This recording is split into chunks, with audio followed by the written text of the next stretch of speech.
So just now you mentioned that you have a business for 6 months. What's the business about? Yes. That was an educational business. So I started that business because I had this business idea that was inspired and was actually copied from my ex-boyfriend. So he managed to gather about like 2-3K per month. So it was like quite long ago, like 5 to 6 years ago. So then I began to try to balance. I didn't have any resources. I did all the manual flyers, and getting my parents to help me to give out in this public area, like near the schools and stuff. So the whole business idea was actually to coordinate between home tutors and students. So the idea was like, when if they actually accept that kind the service itself from a home tutor, then you will get a cut off from that tutor. Yeah. So that business itself is lucrative if you actively go out to reach out to all these parents, telling them about this tutor. There's a tutor nowadays on the database, so you can actually generate a list of tutors that you can ask whether they are keen to collaborate. So that business idea was pretty interesting also. Yeah.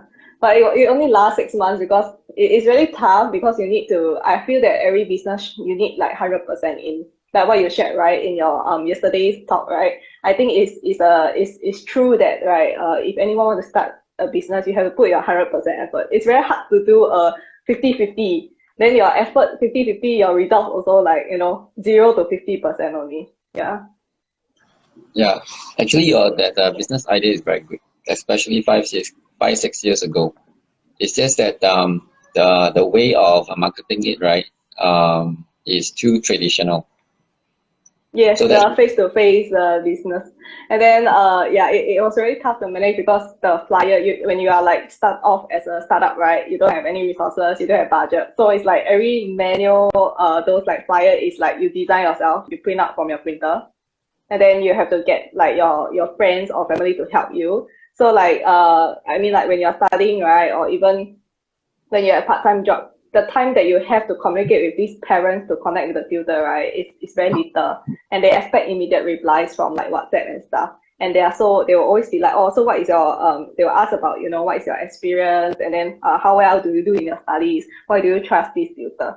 So the idea was very interesting and valuable in the past, but now it's a bit more challenging because people can go digital online. They can learn online themselves, or they have like tutors who teach specifically only online. Yeah, which is more convenient now because of COVID-19 impact. So yeah, that was one of these business idea that I used to try on. Yeah. So I'm still going to send to my friends. Okay, I hope that they come online soon. But okay, this live Instagram interview itself will also be in the IGTV series. So anyone can just review at the back. So yeah, I think that without further ado, we can start with the questions, so that then anyone who comes on board, right, they can also review, or we can just continue with the questions. Okay. Yeah, sure. So I just want to share a bit like how I know Captain Q. So Captain Q, I'm an angler student of Captain Q. Yeah. So I joined 2 of his classes on fishing, and they always said that, right, if you want to be a businessman, you should learn fishing, and I totally agree about that, because fishing teach you how to hunt and how to wait. It's not every day you catch fish. This is something that I think is really interesting. So I would encourage anyone who has yet to fish to go and try, because this is really something that you will learn from it, like indirectly, that this is how life works. You don't get to get fish every day. Even when you are at the most best tide, or even at the best timing, or the best day, the best time of the day, you might not get a fish. That's something that I learned. Yeah. So I'll move on to the first question. So I'd like Captain Q to share like 3 points on how COVID-19 has impacted your businesses. I remember I see that you have four different business entities. So maybe you can share more about these 3 points. Yeah. Oh, okay. I think I just share on one of my business entities lah. So basically, what I'm doing here in Singapore is the fishing courses and the yacht charters. So from day one of this circuit breaker, we don't operate it because this is definitely not essential services. So our activities, right, actually dropped to zero instantly. Okay. So it's quite challenging. Then also same as any business owners, we still have a team of staff to to feed. So and on top of that, before this circuit breaker, our overseas trips are also affected. So because not Okay. we operate in Singapore, we also operate in other countries. So we also organize overseas fishing trips, diving trips, stuff like that. So basically, is everything affected. Mm. Would you mind to share a bit on what is the estimate value, maybe more than how many K was affected in this, in your this business during COVID-19 impact? What is the potential revenue that you have, lost in this, because of this COVID-19 impact? How many K? Uh, okay, An estimate, yeah. Easily for charters alone, maybe it's around maybe 30-40K per month. Now that's a lot. Yeah, that's a lot. Yeah. So So how do you yeah. So yeah, oh, sorry. Yeah. so how do we go about doing? How do we survive? Is it? Yes. That your So question? I like to move on to the next question. What have you Mm. done to exploit opportunities in this challenging situation? Yeah. What have you done so far to, in this COVID-19, what have you done to make use of this situation to uh to to gather more opportunities for your business? Okay, what we have done is okay, in the past, right? Because we are all busy with our operations.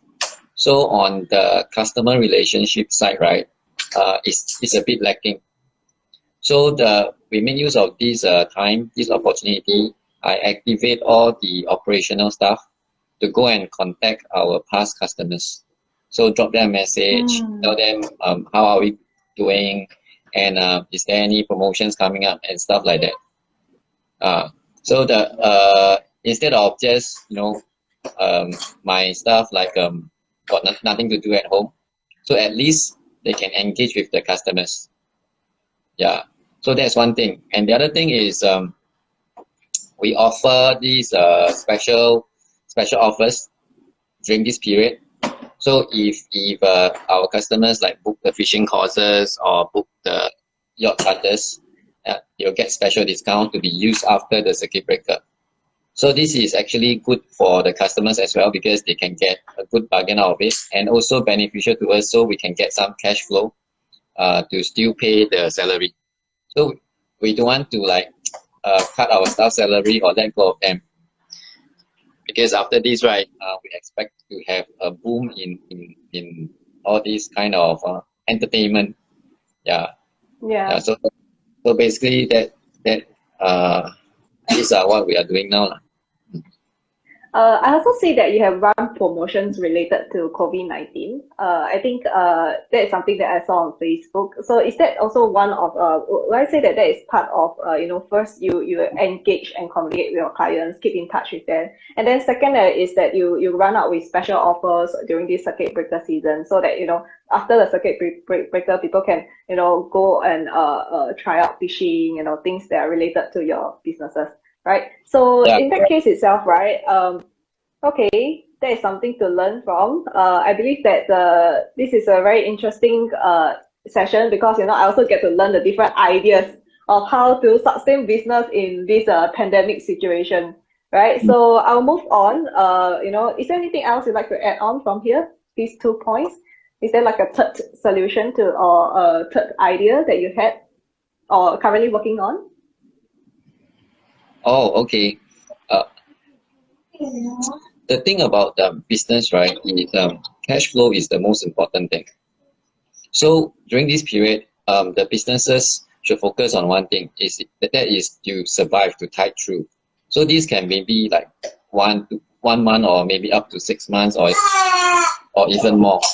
So business owners should should take action even before the cash flow problem comes in. So that's why when we run the promotions, right, we are not profiting from it. Actually, it's just break even. But at least, right, cash flow is our blood. So profit is considered nutrient. So you need the blood to flow first to survive before you can get the nutrients to grow fatter, to grow healthier. Yeah. So this is one important thing, right? All business owners must know. Cash flow is number one. But when you consider cash flow, normally the profit part, right, you have to forsake. There's no best case scenario where you can have both cash flow and good profit at the same time. This is something that is very real. I think it's very I mean, it's very brave of you, very courageous of you to share this real situation. Like, I'm trying to in this COVID-19, business owner has to think about, how to think about, non-profiting to manage their cash flow. Okay, because in this challenging, you are trying to also trying to survive this situation where you have challenges of customer unwilling to spend on things that it's still difficult for them to get out of the house to do fishing as of now due to this COVID-19. So I think that then from here, I'm going to move on to the next point. What sort of working style or attitude would you put or you have already put in your business or for your customer? Like, what kind of best working practice you have been practicing or would hope and look forward or have been working on to practice, so that you think that is something that help in the success of your business? Yeah. You mean for our staff or what? In terms of the expectation you set for, I mean, the working style attitude you set for your business that has helped you to sustain your business for this longest period of time. Yeah, what sort of working attitude, mindset you have set an expectation on, whether it's for yourself or for your staff, to serve the customer better. One important factor for a business to succeed is your team has to be in line with what you are targeting. So in order for your team to move together with you, right, your team has to grow together. So a lot of bosses, right, not a lot, some bosses, okay, might be earning a lot, but his team, right, is suffering. So to me, I take care of my team a lot. So I would rather they gain and they learn and they upgrade themselves. So as a whole, right, then we can grow together. Then naturally the company will grow, because when the team grows, the company will grow together.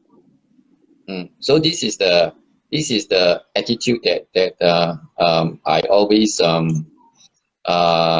practice, because if I'm driving, let's say a luxury car, right, at least my team will at least have a Japanese car to drive and not no cars to drive. If I'm staying in a bungalow, at least my team should have a condo to stay in, something like that. I think that after this interview, you will have a lot of people applying for a job with you. They'll be like, hey, boss, you are driving luxury car. Can you give me a Japanese car? Yeah. So, okay. That's a very interesting point. I learned this from this session that you had on Facebook Live yesterday about business equities, about this sharing of shares and partners.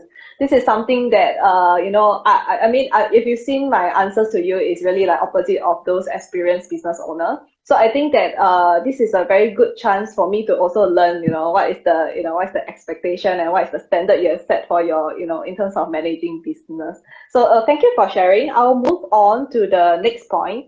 Okay, so what 3 points of advice would you give to millennials who are looking to be entrepreneurs like myself?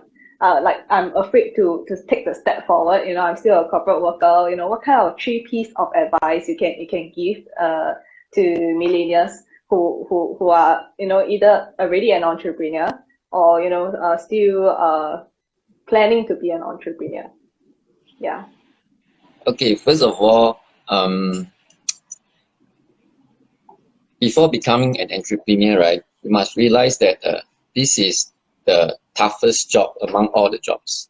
Because a lot of people think that, oh, if I do my own business, I have a lot of free time, my time is flexible, I can do a lot of other stuff. Actually, it's totally opposite. So all your free time will be committed to your business. So it's like you are working any time of the day, because you'll be thinking how to grow your business, how to market your products or services all the time. So, but this can be very interesting too, if you are very passionate about what you do. So this become a sort of a motivation. So, but for those who are thinking that doing your doing your own business is the earning easy money, or you have more free time, right? Better don't have this kind of expectation. It is totally opposite. Okay, it is like running a marathon. So you must have the perseverance, right, to complete the whole race. Okay. Yeah. And then secondly, right,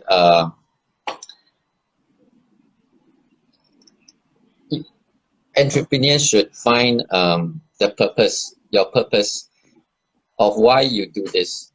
What is your mission?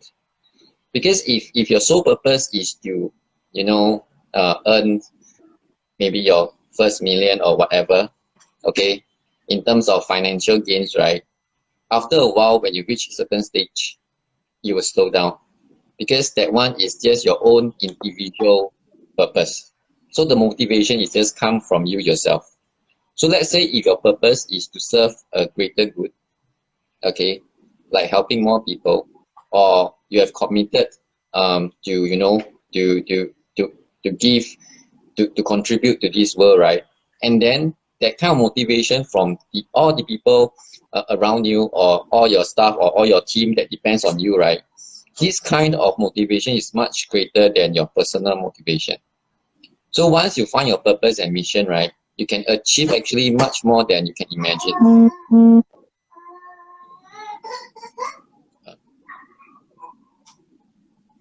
Okay, sorry, I'm taking notes. Okay, so besides, okay, I'm just going to repeat what you have shared. So firstly is manage one's expectation, right? It's basically what Captain Q has shared with us is expect that entrepreneur job, right, is the toughest job because you will be standing by 24/7 for your customers. Can I share that across like a direct sharing? And of course, you work any time of the day. It's not like you have a chance to take a break as and when. It all depends on how much needs and efforts you need to put in your business. The second point that he has shared here is find your purpose or mission that you have for the business. It's something like a debate between passion versus monetary. Yeah, so I think this is something that we have learned from my previous interview with Roger also. He has also shared that he prioritized passion more than monetary, which again, Captain Q has re-emphasized this, that find your purpose or mission, because money, if you are thinking about financial gains, right, in a long-term run, okay, you might achieve more by having a clear purpose of mission. Yeah. So under Captain Q, is there a third point on this advice? Because these first 2 points is something that we get to learn, and hopefully you can give us one more advice. Yeah, what is the one more point that you give to millennials who are planning or already an entrepreneur? Yeah. Actually, the third point is the most important of all, because like now you might, a lot of people might feel like fear of what will happen. The fear is because you don't know what the future will be. You don't know what to do when situation arises. Okay, so why you have this fear is because of the lack of knowledge. So how do you solve that, right, is you keep on upgrading yourself. So remember this key thing. Your business, right, can never exceed the ability of the leader. Okay, so that means if your capability, right, is until only that level, your business will only stuck at that level. You'll never exceed your level. So in order for your business to grow, right, you yourself must constantly upgrade.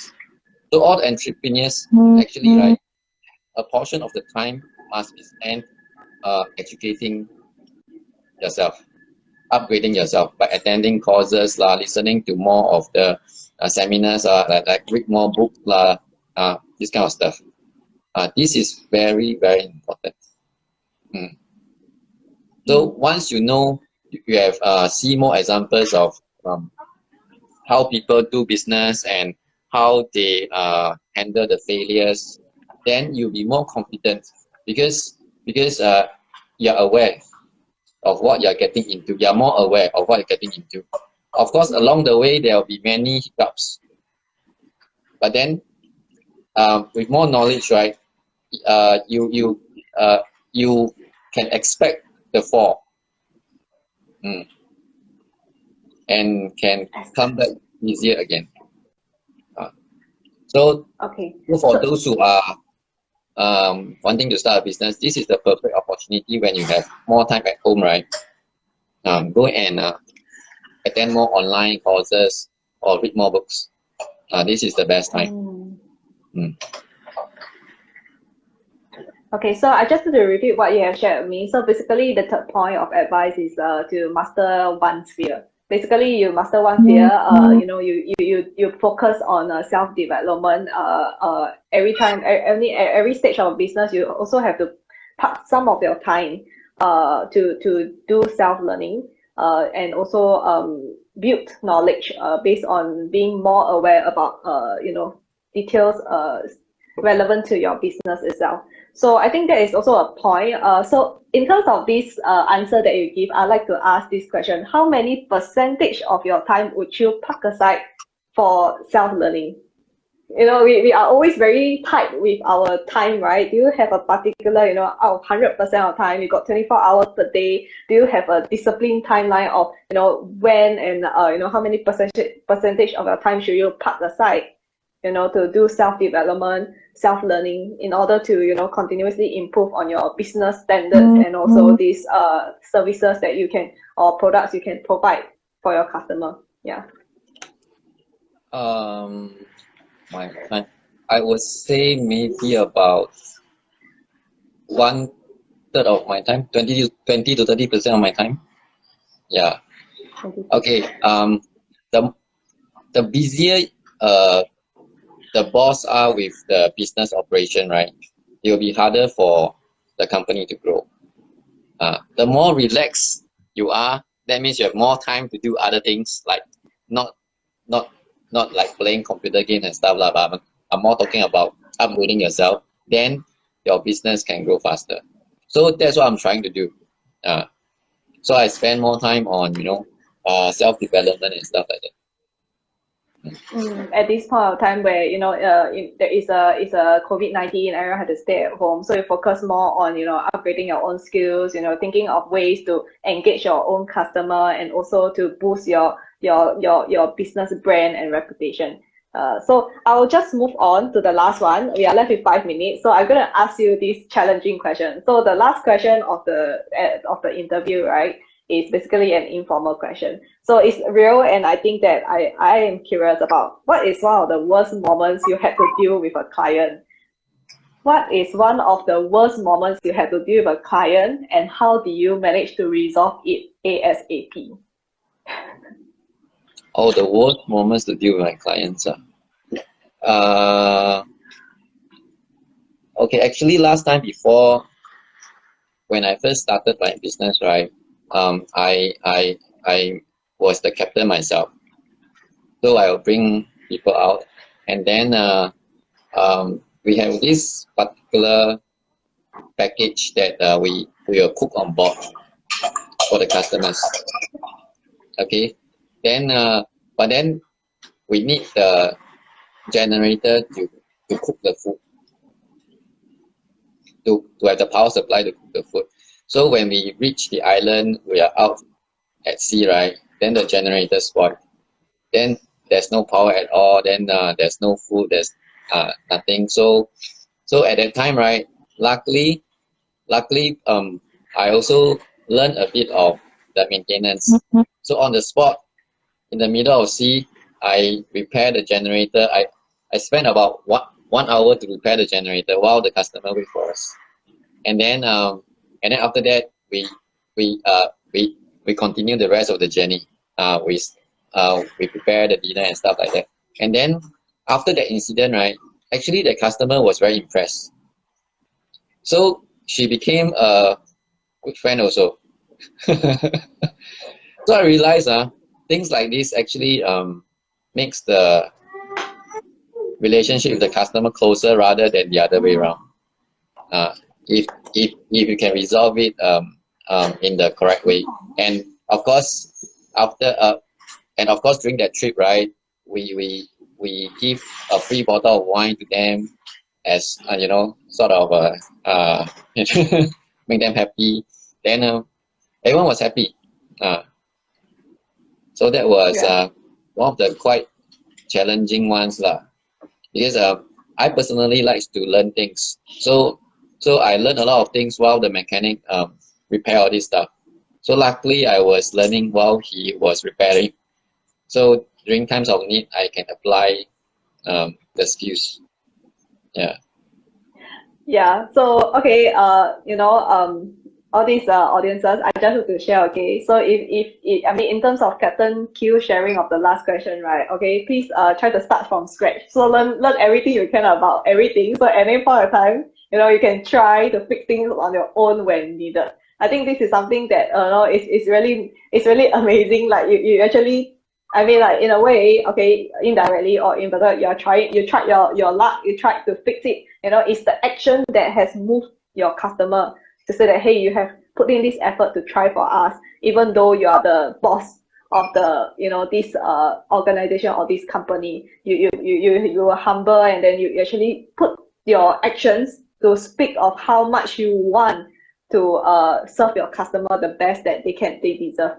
Yeah, this is something that I think is really valuable. Something that keynote to mind. Okay, customer experience is very important. Okay, so this thing itself. Okay, from here, with the 1 minute left in this half an hour interview, I'd like to thank Captain Q for joining us today, and also everyone. Captain Q has a Facebook page or Facebook group itself, which is called the Business Mindful Academy, right?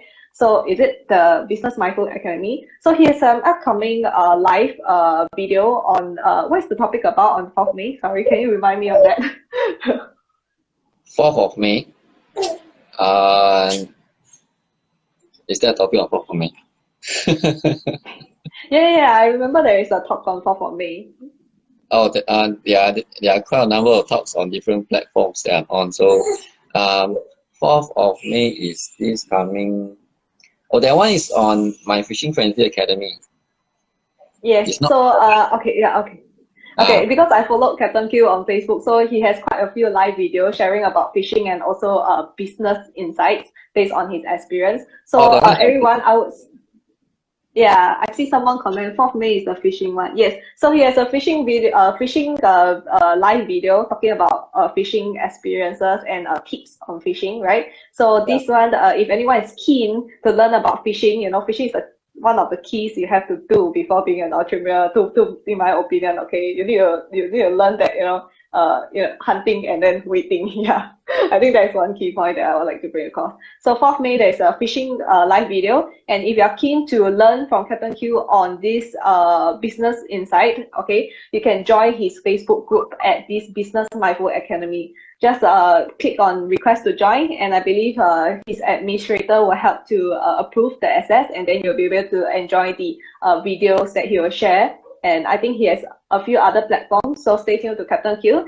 I think he has provided us a lot of valuable insights with his experience over the years as an entrepreneur, and some tips are really real and he has actually give scenarios, you know, at each point of time how he deal with each situation.